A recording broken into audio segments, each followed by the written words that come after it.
Okay, so we are starting in with Book 3, Discourse 16 on the fall of Jaya and Vijaya from Vaikuntha. Brahma continued, since Brahma was narrating this story. The Lord who has taken his abode in Vaikuntha joyfully received the foregoing words of those sages who had taken a vow of devotion and extolled him, and spoke the following words in reply to the four Kumaras. The Lord said, "These attendants of mine, Jaya and Vijaya by name, have committed a great offense against you, ignoring me. The punishment that has been meted out to them by you who are so devoted to me, which is that they would have to take some births in the world of Maya, leaving Vaikuntha for a time, is approved of by me, O good sages, inasmuch as the offense against you constitutes an affront to me. The Brahmana is my highest deity, and the disrespect that has been shown to you by my own people, I take it as an offense committed by myself. Hence, I crave your forgiveness for the same on this occasion. On a servant doing a wrong, the world blames his master, and the disrepute thus brought to him tarnishes his fair name, even as white leprosy disfigures the skin. The whole world, down to the pariah who cooks and lives by the flesh of a dog, that would be a chandala in Sanskrit, the word translated there, those are like corpse handlers, is immediately purified by a dip taken through the ear into the nectar of my unsullied glory. But it is from you that I have derived this highly sanctifying renown, because the Brahmins are the ones who teach the renown of Bhagavan. Therefore, irresistible as I am, I will not hesitate to lop off my own arm if its conduct is found hostile to you. Because of my services to you, the dust of my lotus feet has become so sacred that it immediately wipes out all sin, and I have acquired a disposition on account of which Sri, the goddess Sri, leaves me not, even though I have no attachment to her. While others, including the highest gods such as Brahma and so on, observe sacred vows for securing even a sidelong glance from her. I do not enjoy the oblations offered by the sacrificer in a sacrifice through the sacrificial fire, which is one of my own mouths, with the same relish as I eat the delicacies overflowing with ghee through the mouth of the Brahmana, who, having dedicated the consequences of his actions to me, is ever satisfied and relishes every morsel he takes. The power of my Yoga Maya is infinite and unobstructed, and the water in which my feet have been washed quickly sanctifies all the three worlds, along with Lord Shiva. Yet even I bear on my crown the holy dust of the Brahmanas' feet. Who would not, under the circumstances, bear with them? The Brahmanas, the cows, and defenseless creatures are my own bodies, the vulture-like messengers of Yama or Yamadutas, the god of punishment appointed by me, who are furious as serpents, angrily tear with their bills those who look upon these, as Brahmanas, cows, and defenseless creatures, as distinct from me, their faculty of judgment having been impaired by that sin. On the other hand, they captivate my heart, who with a gladdened heart and with their lotus face enlivened by a nectar-like smile respect the Brahmanas, even though they utter harsh words, looking upon them as my own selves, and pacify them by praising them in loving words, even as a son would appease an angry father, or as I am pacifying you. These servants of mine thus trespassed against you without knowing the mind of their master. I shall therefore deem it a favor done to me if you so ordain that, reaping the fruit of their transgression, they may return to my presence soon, that the term of their exile from my abode may expire before long. Brahma continued. Even though the sages had been bitten by the serpent of anger, their soul was not sated with hearing the Lord's lovely and illuminating speech, which was like a series of mantras. Though brief, the Lord's excellent speech was difficult to comprehend because of its momentous import, and was most profound in significance. The sages heard it with wide open ears and pondered it as well, yet they could not understand what he intended doing. The Brahmanas were all the same extremely delighted to behold him, and experienced a thrill all over their body. They then spoke to the Lord, who had revealed the mighty glory of his supreme divinity through his Yogamaya. The sages said, the sages being just the four Kumaras still. O self-effulgent Lord, we are unable to know what you contemplate doing, for even though the ruler of all, you speak of favor done to you by us. A friend and well-wisher of the Brahmanas as you are, it is but natural for you to believe that the Brahmana is your supreme deity. The fact, however, is that the Lord is the self and the deity of not only the Brahmanas, but even of the gods, the Deva di Deva, which is a title given to Brahma or Shiva or other devatas. The Sanatana Dharma has proceeded from you, and the same is protected by your avatars. Nay, you alone are recognized by the Shastras as the immutable goal as well as the secret of Dharma. By your grace, the yogis treading the path of nivritti, or of literally nivritti means non-vrittis or non-attachments, are easily able to cross the ocean of birth and death. How then can you be favored by others? Lakshmi, the dust of whose feet is borne by others like seekers of wealth on their head, waits upon you at the appointed hours as though anxious to secure a place in the abode of the king of bees, who hovers on the fresh wreath of tulsi leaves offered at your feet by some blessed devotee. Excessively fond as you are of your greatest devotees, you have no great regard or attachment for Lakshmi, even though she offers you her faultless services. Adorned as you are by a number of adorable virtues, how can the dust of the roads, trodden and hallowed by the feet of the Brahmanas, or the mark of Srivatsa on your breast, lend sanctity to you, or how could you accept them as ornaments?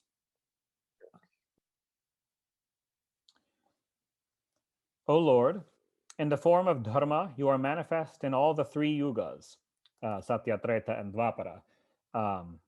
They're leaving out Kali Yuga because Dharma is so much less manifest in the present Yuga. And as such, you protect with your 3 feet purity, these being the 3 great sadhanas of those first 3 yugas, purity of mind and body, tapas, and compassion. With those 3 feet, you protect this universe, consisting of animate and inanimate beings, for the sake of the gods and the Brahmanas. Kindly drive away by your personality, which consists of pure sattva and is the bestower of all blessings, the elements of rajas and tamas in us, inimical as they are to virtue. If you, who are dharma personified, cease to protect the Brahmana race, which deserves to be protected by you, through loving worship and polite words, the blessed path chalked out by you, O Lord, will forthwith disappear from the world, for the people would accept as their standard that conduct of yours. In other words, if you cease to uphold the Brahmanas, then so will everyone else. That conduct of yours, who are the supreme person. This can never be to your liking, for you, being the storehouse of sattva, are ever intent on doing what is good to the people, and uproot the enemies of virtue through the agency of kings that represent your power. Since you are the suzerain lord of all the 3 worlds and the protector of the whole universe, your glory is not at all diminished by your mere stooping down, for that is a mere sport on your part. Nay, we accord our hearty approval to any other punishment that you may choose to inflict on them, O universal Lord, or to any subsistence you may be pleased to confer on them. In other words, if you wish to revoke our punishment, go ahead. Or you may mete out to us any punishment that may be suitable for us, since we have pronounced a curse against your innocent servants.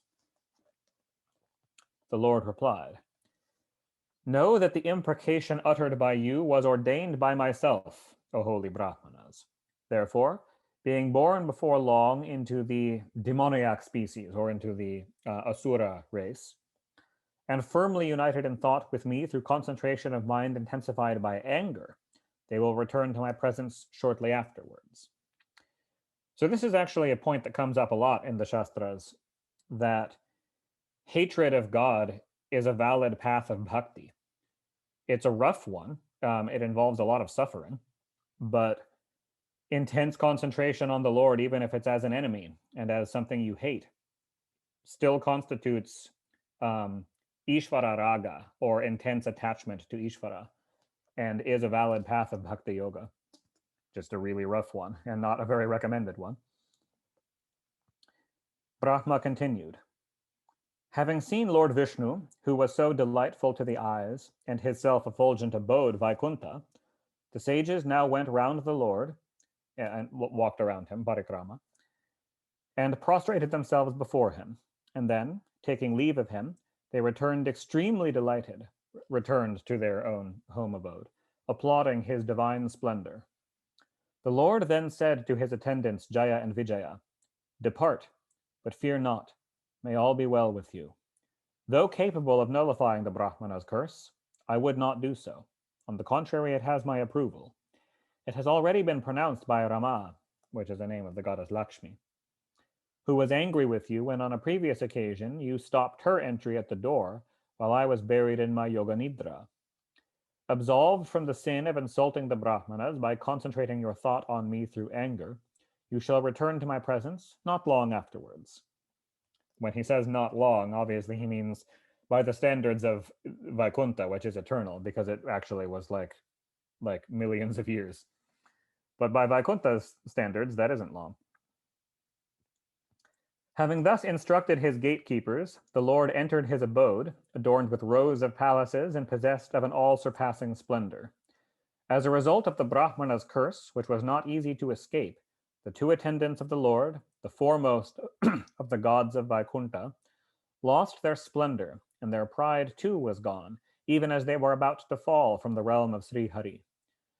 When they actually began to fall from the realm of Lord Vishnu, a loud outcry was raised by the occupants of the principal aerial cars, O dear sons, or the nearest Vimanas from which people in Vaikuntha were watching their departure.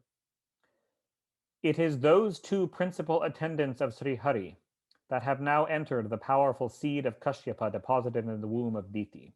So for context, the narration of this is Brahma speaking to the Trayastrinchata Devas, Indra and his Devas, explaining the situation that a strange darkness has overcome the three worlds because all of its light is being absorbed into the womb of Diti, who is pregnant. It is by the glory of these twin asuras, the twins that she's pregnant with, who are absorbing all the light of the three worlds into them, that your glory has been eclipsed. And it is the Lord himself who is keen to do all this at this juncture.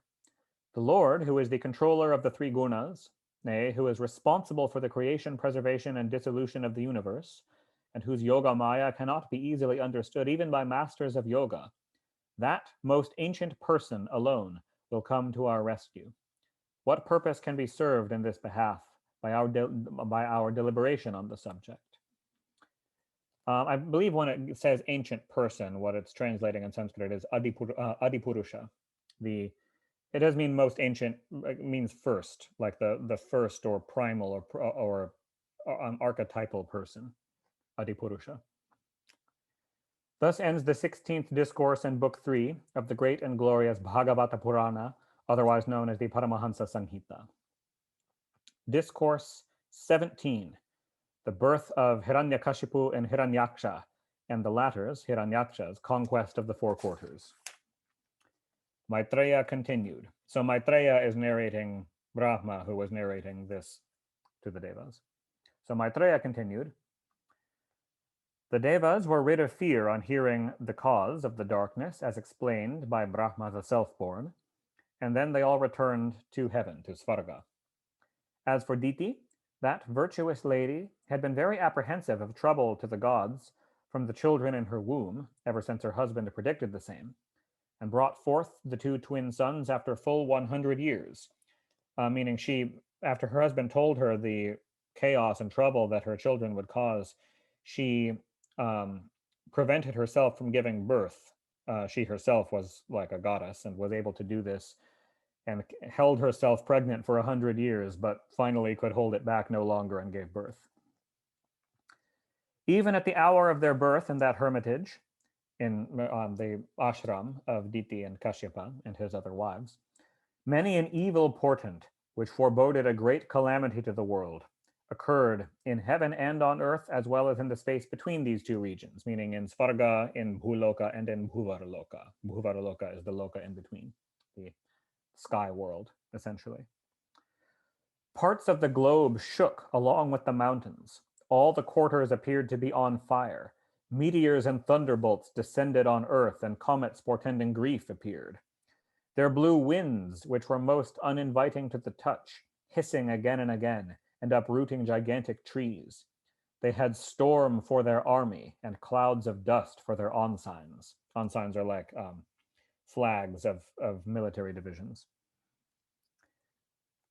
The luminaries in the heavens having been screened by masses of clouds, in which lightning sometimes flashed as though laughing, darkness reigned everywhere, so that nothing could be seen anywhere. The ocean with its high waves wailed aloud as if stricken with sorrow, and there was commotion among the creatures inhabiting its bowels, inhabiting the deep ocean. The rivers and lakes, etc., were also agitated, and their lotuses withered. Misty halos appeared around the sun and the moon during solar and lunar eclipses, meaning as if during solar and lunar eclipses. So again, this is all happening just during the hour of the birth. Again and again. Claps of thunder were heard even without clouds, and sounds like that of rattling chariots emerged from mountain caves.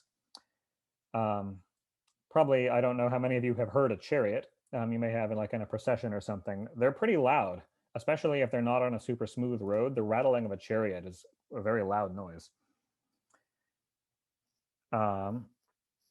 In the interior of villages, she-jackals yelled portentously, vomiting a strong fire from their mouth, and jackals and owls also joined them with their cries.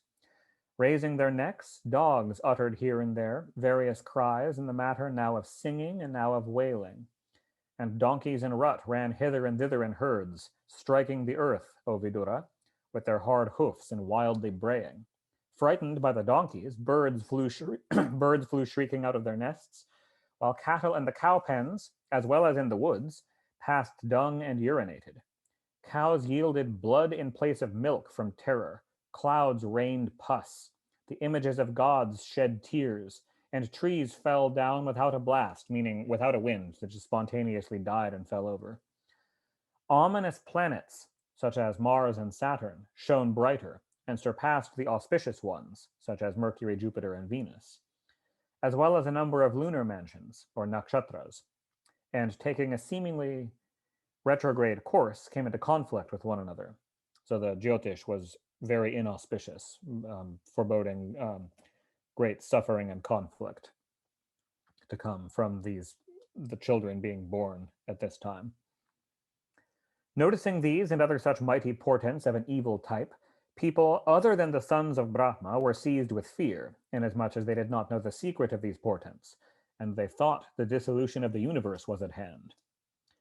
The two earliest Daityas, or children of Diti, because they were her first children, soon revealed their prowess, and with their steel-like frames grew to the size of two huge mountains, kissing the sky with the crests of their gold crowns, screening the quarters and shaking the earth with their footfall at every step. Their arms adorned with brilliant bracelets, they stood eclipsing the sun by their waist, which was surrounded with an excellent girdle. Kashyapa gave them names, their father gave them names. Of the two twin brothers, the people came to know the one who descended from his loins first. So this refers to an old concept that when twins are born, the idea was that the one born from the mother first is the younger, because the idea is that they emerge from the father in the reverse order. So that's what that means there. So the second born from the mother was treated as the elder and was called Hiranyakashipu, while he whom Diti brought forth first was known as Hiranyaksha.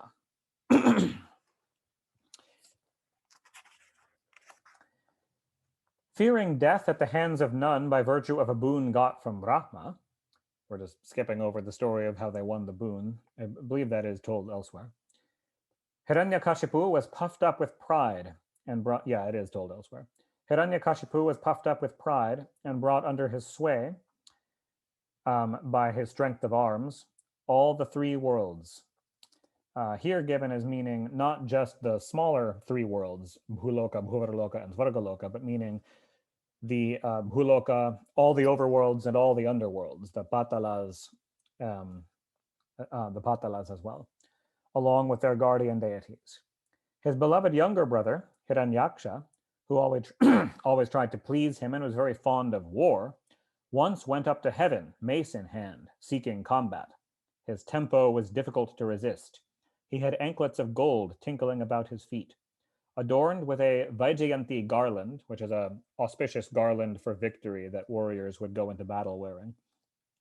He rested his huge mace on one of his shoulders. His strength of mind and body, as well as the boon conferred on him, had puffed him up. He feared death at the hands of none, and there was no check on him. The Devas, therefore, were seized with fear at his very sight, and hid themselves, even as snakes hide themselves for fear of Garuda. The chief of the Daityas saw that they had vanished before his might, and roared aloud on not finding Indra and the other Devas that had been intoxicated with power. Having returned therefrom, the mighty Daitya, like an elephant in rut, dived into the deep ocean, which was terribly roaring, just for the sake of sport. On his entering the ocean, the aquatic creatures forming the host of Varuna, the god presiding over the waters, were distracted with fear and ran far away, scared by his very splendor without his dealing a blow. Moving about in the ocean for very many years, the mighty Hiranyaksha smote the gigantic waves tossed by the winds with his iron mace again and again, and reached Vibhavari, the capital city of Varuna, O dear Vidura. Seeing Pracheta, that's another name of Varuna, the guardian of Patala and the lord of the aquatic creatures there, he fell at the latter's feet like a low man to make fun of him, so kind of ironically bowed in a way that wasn't at all respectful, and said with a smile, "Give me battle, O supreme lord. You are the guardian of a whole sphere and a ruler of wide fame, and have crushed the might of arrogant and conceited warriors. Having conquered all the Daityas and Danavas in the world, you once performed a Rajasuya Yajna, my lord." So this refers to having crushed the Daityas and Danavas in a previous kalpa, since, of course, Hiranyaksha is the first of the Daityas, and that hasn't happened yet in this kalpa. But even from before, the Rajasuya Yajna that Varuna performed is why he has lordship over Patala. Made him the Maharaja of the Patala Lokas. Thus, wantonly mocked by an enemy whose vanity knew no bounds, the worshipful Lord of Waters waxed angry, but he managed to curb the anger that had sprung in him by dint of his reason, and replied, "O dear one, we have desisted from warfare. I do not," kind of using the royal we, I suppose. "I do not see anyone else than the most ancient person, Lord Vishnu, who will give satisfaction in battle to you, who are so skilled in the ways of war. Therefore, O chief of the Asuras, approach him, whom even heroes like you mention with praise. On reaching him, you will be rid of your pride at once, and will lie down on the field of battle surrounded by dogs. It is in order to exterminate wicked fellows like you, and to show his grace to the virtuous, that he assumes various forms from time to time." Thus ends the 17th discourse, forming part of the story of Hiranyaksha's conquest of the four quarters, in Book 3 of the great and glorious Bhagavata Purana, otherwise known as the Paramahansa Samhita. Discourse 18, on the encounter of the divine boar with Hiranyaksha. So this was mentioned in part earlier by Maitreya to Vidura, but Vidura asked to hear it in more detail. And Maitreya was very happy about that. So that's why we went into this whole story explaining who Hiranyaksha was, the Jaya and Vijaya curse, and now the battle. Maitreya continued, "Hearing the foregoing words of Varuna, the Lord of Waters, the proud and vainglorious Daitya paid little heed to them. And having learnt from Narada the whereabouts of Srihari, O dear Vidura, he hurriedly betook himself to the depths of the ocean, since the whereabouts were that the Lord in the boar avatar was then reclaiming Bhumandala, the earth loka, from the depths of the ocean in Patala. This means that when we said earlier that Hiranyaksha ranged around in the ocean for very many years, it was very many years indeed, because the whole kalpa ended and the next one started while he was down there, since the time when the boar arose and went to lift the earth was at the start of the next kalpa. So he must have been deep enough that he was outside the three worlds that became unmanifest. He was outside Bhuraloka, Bhuvaraloka, and Svargaloka. And so he was kind of underneath the ocean of the pralaya and didn't get unmanifest in that minor pralaya, and has been down there for a huge span of time. He saw there, in the depths of the ocean, the all-victorious divine boar bearing the earth upwards on the ends of his tusks, and robbing the demon of his splendor by his reddish eyes. Robbing of his splendor kind of means outshone him. The reddish eyes of the boar were brighter than the glow of Hiranyaksha. And Hiranyaksha laughed. "Oh, an amphibious beast," he said. "Come on, fool, leave the earth. The maker of the universe has entrusted her to us, the dwellers in Rasatala. You cannot escape unscathed with her before my very eyes, O vile god disguised as a boar. Have you been reared by our enemies for our extermination, as you kill the Asuras by deceptive methods and conquer them while remaining invisible yourself? You possess little prowess, Yogamaya being your only strength. Therefore, by killing you, O fool, I shall wipe the tears of my kith and kin.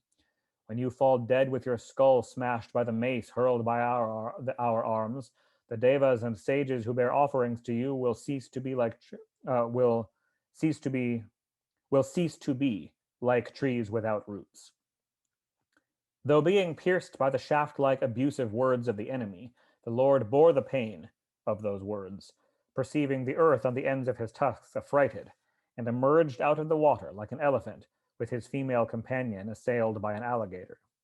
The Daitya, who had golden hair and fearful tusks, gave a chase to the Lord while he was rising out of the water, even as an alligator would chase an elephant, and roaring like thunder, said, "Are you not ashamed of running away before a challenge? Or is there nothing reproachful for shameless wretches?"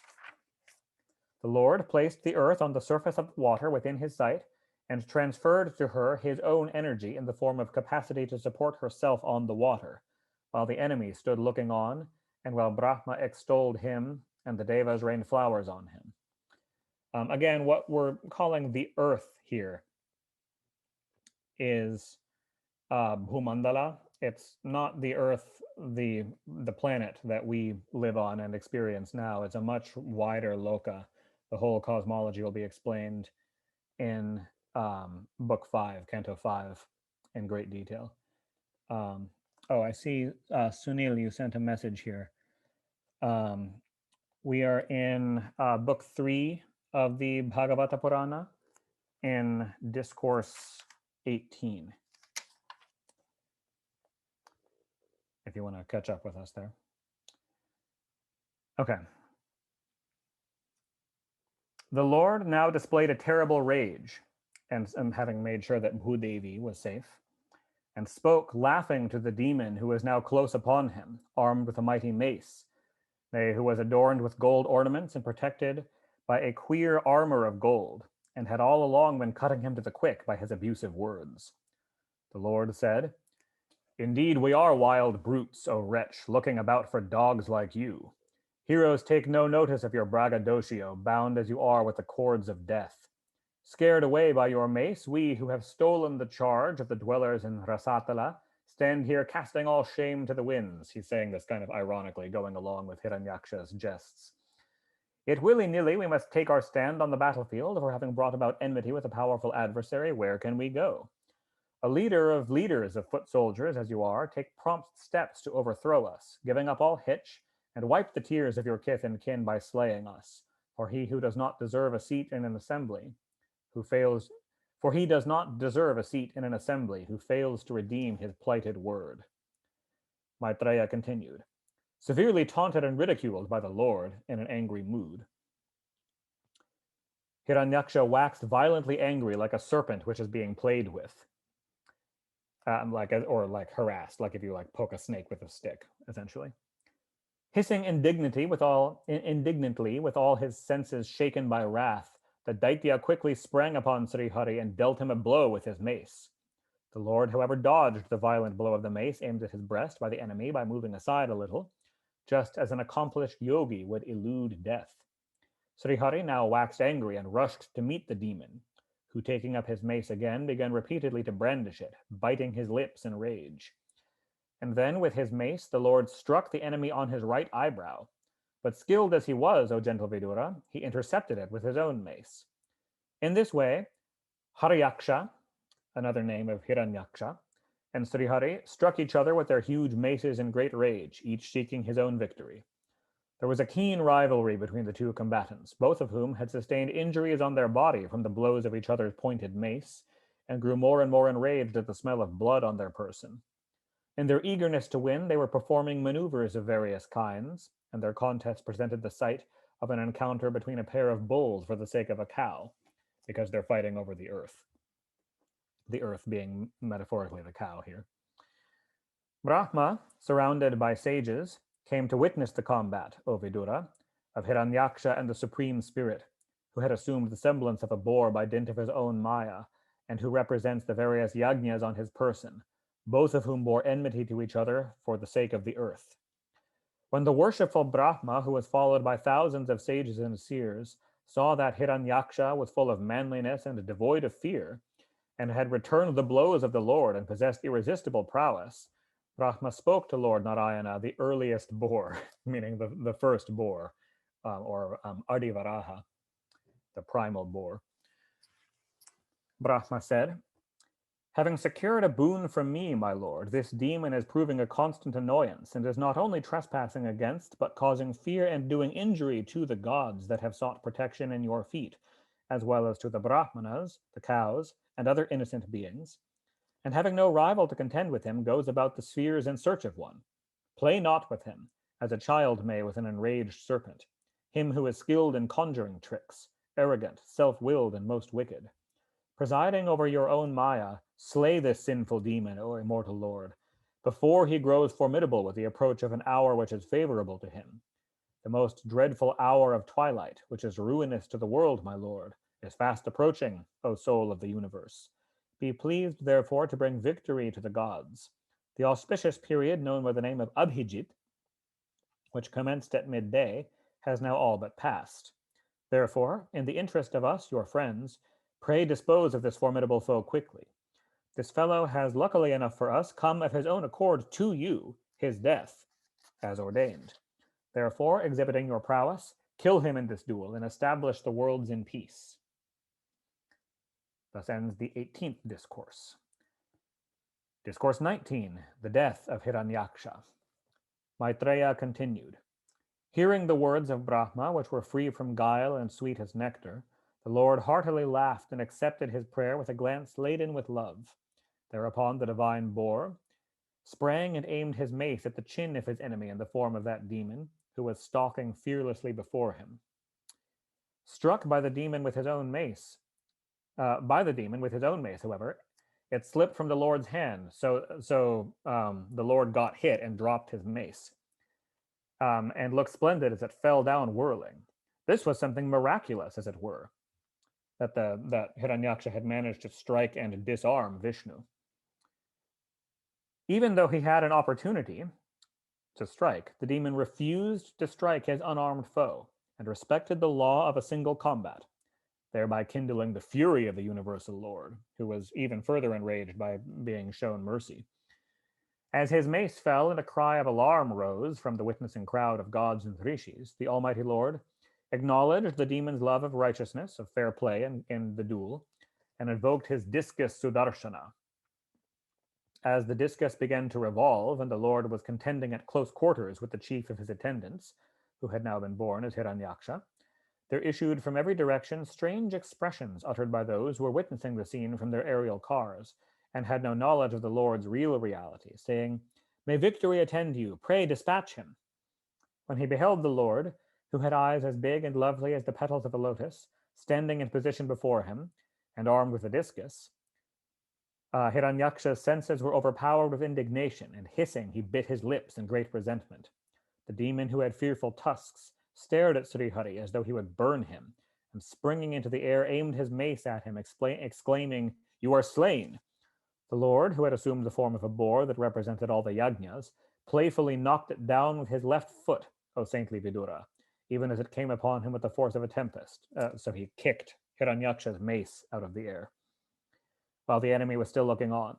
The Lord then said, "Take up your weapon and try again, eager as you are to conquer me."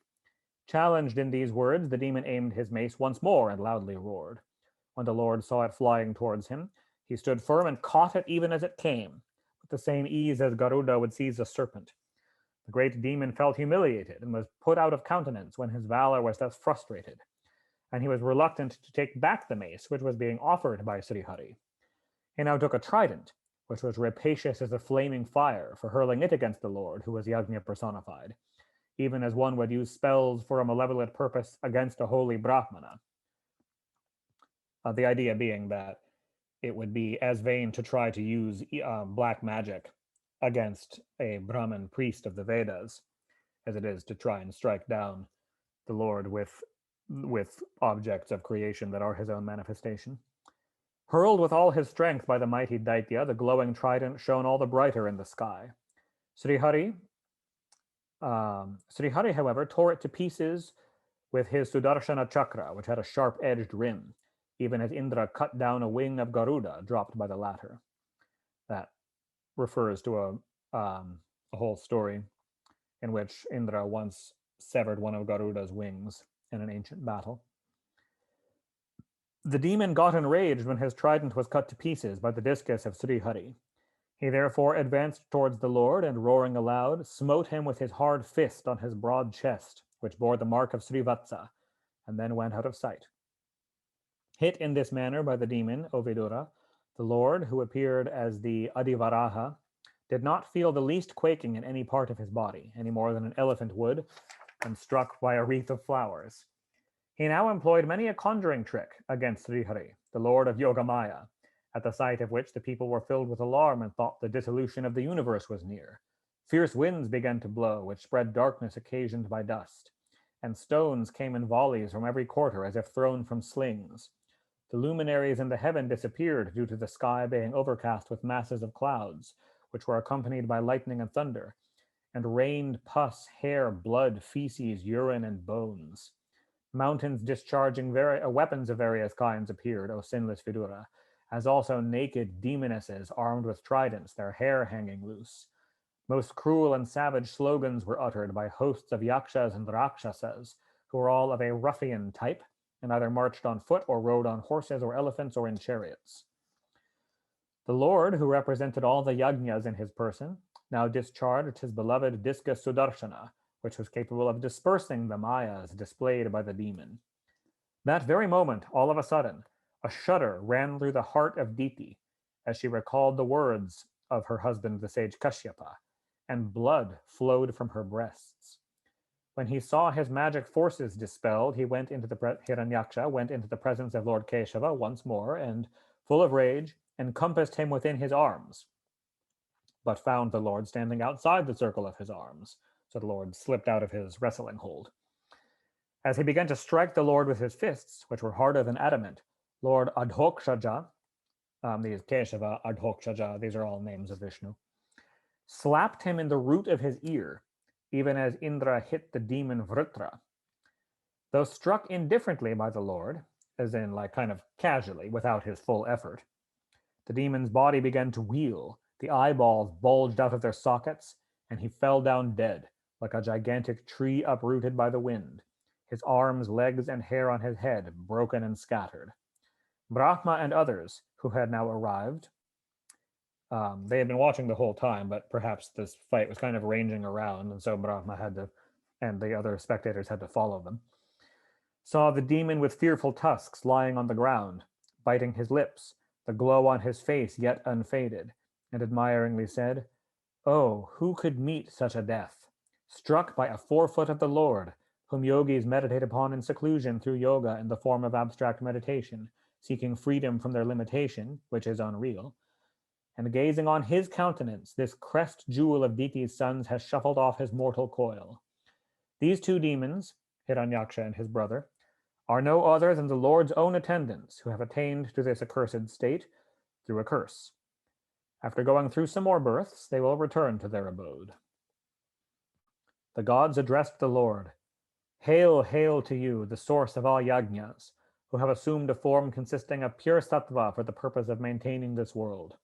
Fortunately for us, this demon, who is a torment to the worlds, has been slain, and we too, O Lord, are at ease through devotion to your feet. Maitreya continued.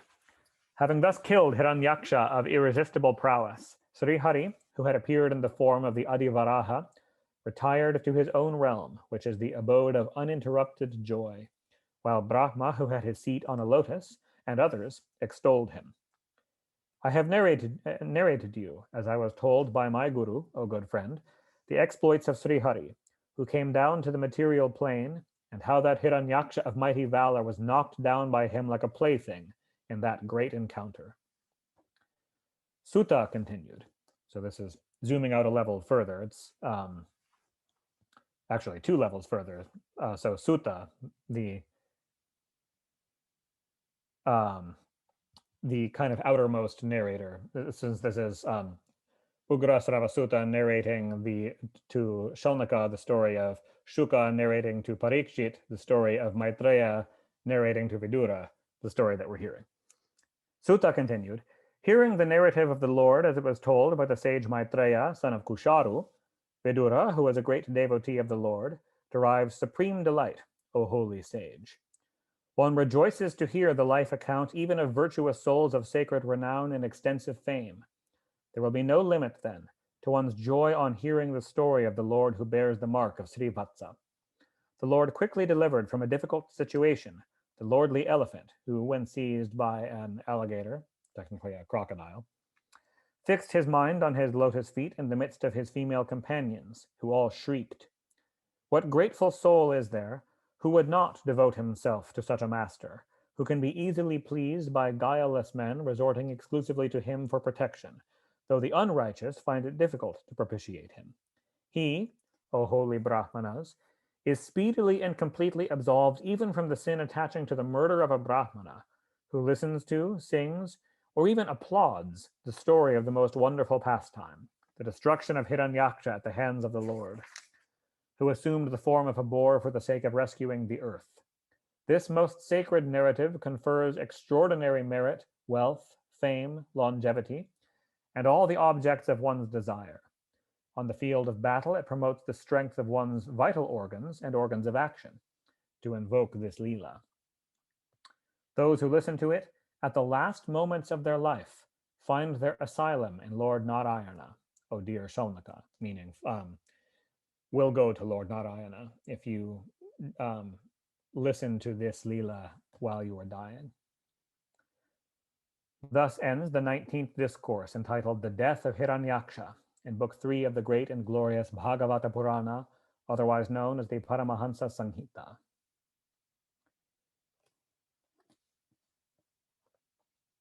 And this is slightly earlier than we usually stop, but it's pretty close to 10. And I feel like that is a good stopping place because that kind of that series of discourses about Varaha Avatara and the death of Hiranyaksha kind of formed a story that ends here, and the next one starts a new subject. So I think that might be a good place to break for a session and pick up next time with them going into other subjects. Thank you so much. Yeah, thank you all. Is there any question, comments? I'm happy to stay and talk for a while if anyone would like to. I could, if no one else has any pressing questions, I can have a recurring bewilderment about the Vedic teachings in general. That obviously you might have anybody here, Devala might have a really cool, deeper perspective on, which is Lord Brahma, right? Mm-hmm. He's almighty. He's like Vishnu's #1 fan, and has done so much, for the universe and the world. I think I know where you're going, but go ahead. But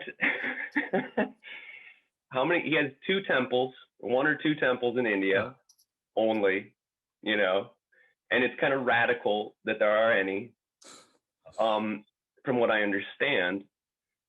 And then also, I mean, does it? It kind of ties in with, I wonder, this whole reality of him being I guess Shiva does this too, but like, like the success of the demon race has revolved around Lord Brahma. In many cases, yeah. Obviously, they get a lot of juice from Shiva too, because Shiva's the grand central point of neutrality that blesses the gods and blesses the demons.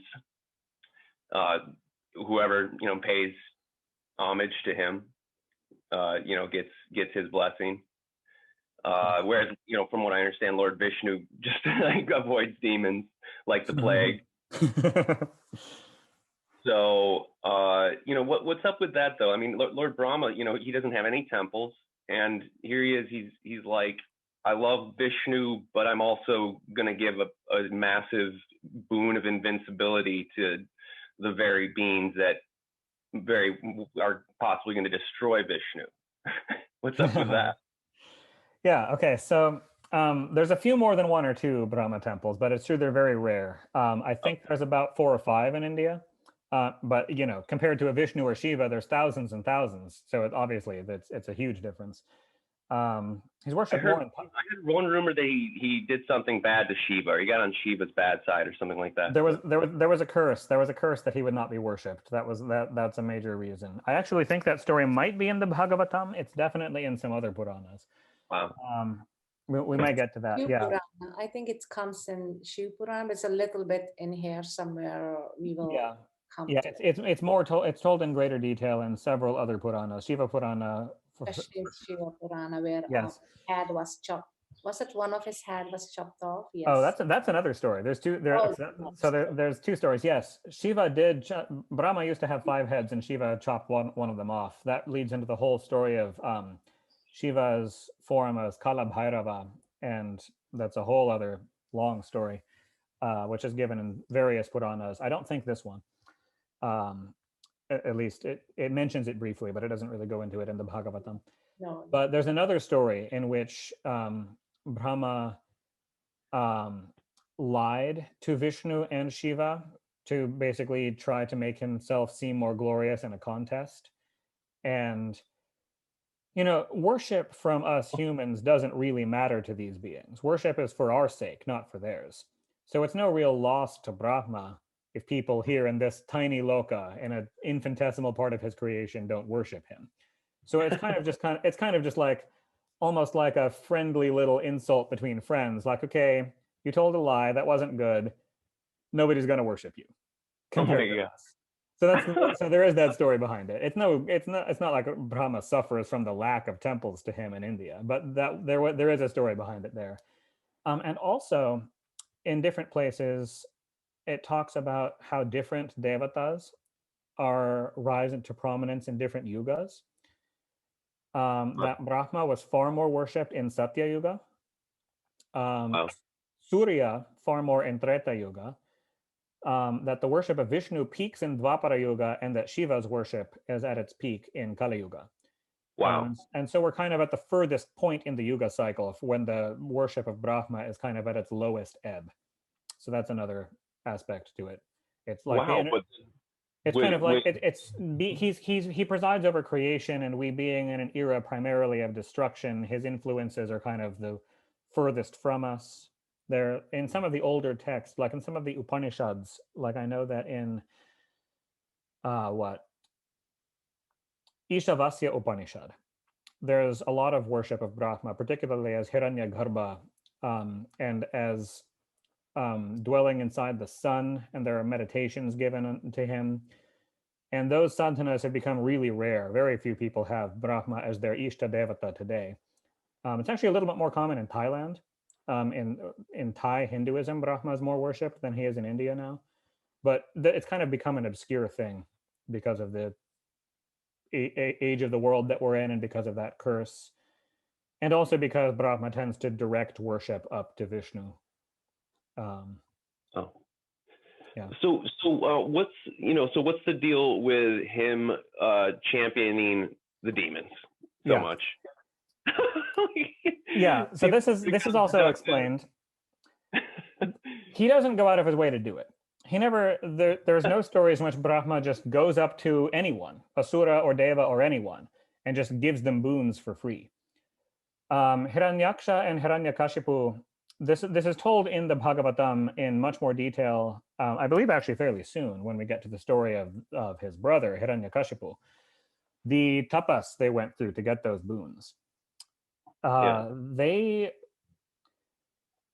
So when we translate asuras as demons, from a Western standpoint, I've always felt like it's misleading. They're not demons in the sense of like Christian demons, like fallen angels of Satan, who are these wholly degraded beings of pure evil. That's not how asuras are. There's a lot of great sadhana and intense spiritual discipline among these mahasuras who gain boons like that. They often will do intense Vedic meditation, intense mastery of yoga and practices of tapas for hundreds or thousands of years to earn a boon like that from Brahma or from Shiva. And they have a tendency in them. Asuras are chaotic by nature. They're the cousins of the Devas. They're very much of a similar race to the Devas. They have the same forefather, just from different mothers. They intermarry with them. Like Indra has an Asura wife. They will sometimes take initiation under each other. Like the son of Kacha, the son of Brahaspati Deva, the guru of the Devas, took initiation under Shukra and learned from the Asuras. They very much cross and are sometimes at peace and even cooperate. But the Asuras tend to be beings of chaos, where the Devas are of order. And the Asuras are not very sattvic. They tend to be very rajasic and tamasic. And at times they're predisposed to kind of go ego crazy and to start becoming tyrannical. And often you don't hear about the 10,000 years for which they lived in dharma, only to at some point slip off and become a menace to the world, such that an avatar of Vishnu or someone has to show up, or an avatar of Devi or someone has to come and slay them. They're not like a whole corrupt race of evil demons, the way that the word demon kind of has the connotation in English. And whenever Brahma or Shiva or anyone gives them boons, it's because it was well earned, and also it was karmically intended. Vishnu intended for that to happen. We just heard it in the Bhagavatam that he himself narrated that this would occur to his own servants who went down to do this. The demon getting the boon and enacting whatever chaos and oppression they do is all part of his lila. Every being who suffers under them, it's just a way of resolving their karmas. And it kind of gives Vishnu an excuse to send these avatars down, which he likes to do for his own play. And also it creates focuses of devotion to kind of, for the world to witness that once in a while. It kind of rekindles the fire of bhakti, of the bhakti marga and of Sanatana Dharma generally. It's intended wholly by Bhagavan that cycle happens. Wow. So basically, the answers comes later. They are all answered later, and also asuras have more the tendency to get how you say that, the attentions goes quickly out through their senses. So they very Yes. if it comes to that, They're very, very sensual, very, very sensual beings. very, Yeah. And then we can elaborate that later. And also Brahma gives boons quickly and Shiva gives boons quickly. But when that comes in, when that brings disorder, then Vishnu comes and brings balance. And Brahma did that, but no, it's gonna be like this. So, but all that is later answered. So I just want to comment here because this has been brought up before. And yes, Rakshasas have their place in creation. The only thing is that, like when Diti and Aditi were creating children, one created Devas, the other created Rakshasas. And it had to happen to create a Rakshasa. It had to happen on an inauspicious time. The wife had to interrupt a major yagya things like that. Very inauspicious, what they call inauspicious, for these Rakshasas to get created, right? So in a way, that's why they associate them with evil or with bad and all of that. But yes, they, like Ravan was very learned in scriptures. He was very educated in scriptures. But at the same time, he was wicked because he was using these powers for egotistic purposes, right? And when you use these powers for egotistic purposes, you go on the wayside, you become an evil person.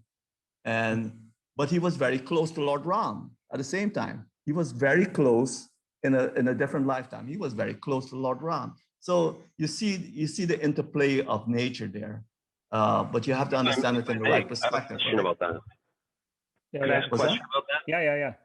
So, like, exactly on that line of thought, why wouldn't 10,000 years of penance to Lord Brahma or Shiva dissolve your ego a little more than that, Depends right? on the type. Would the Lord of Destruction also destroy the ego to the point where or the impurity of intention? Depends on the type of penance. Depends on the type of penance.